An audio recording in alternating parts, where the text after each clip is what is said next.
Y'all, I thought I was going to die this morning. At worst, have to go to the hospital. It started kind of early in the morning. I felt this dull kind of ache in my stomach. I thought I was dreaming it, but then when I woke up, I was like, oh no, it's there. I definitely thought it was my appendix. I've heard too many people having their appendix burst, and I was just like, oh shoot, it's my turn. I'm going to have to go to the hospital. Long story short, I couldn't move. I didn't want to move. My remedies were right next to me, but there wasn't any light, so I couldn't see. So I called my husband, and I said, give me a lycopodium. That's the first one I think of when I think of appendicitis, because I looked it up after I started hearing everyone about it. Someone was like, lycopodium's a good one to go to. Sometimes when you think about tummy problems, you think of Nux vomica. But again, since I was like, this is kind of a weird, out of the blue thing, I'm going to go with a lycopodium. And then in case it's some kind of weird food poisoning, because maybe I had some oysters and some questionable cucumber yesterday, I was like, let me get the arsenicum as well.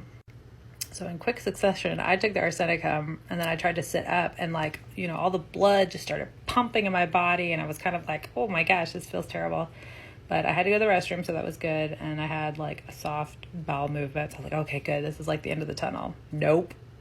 I go and lay back down, and again, I just want to lay on my left side. So it's really interesting once you start learning all the things at homeopathy that help decide a remedy. So I was like, okay, I want to be on my left side. I was like, am I thirsty? I think I'm thirsty. Actually, I think I just have dry mouth. I tried a sip of water. I did not want the water.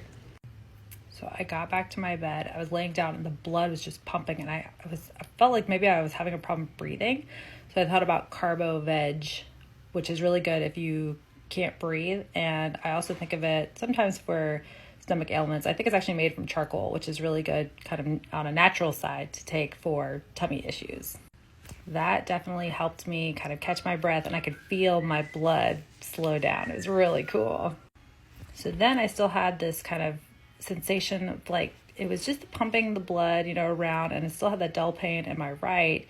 So I thought of cocculus, because I've had to take that before for the same kind of blood rushing, and then just having a tummy kind of nauseous as well. And that actually moved my pain from my right over to my left. I felt it happening. It was crazy.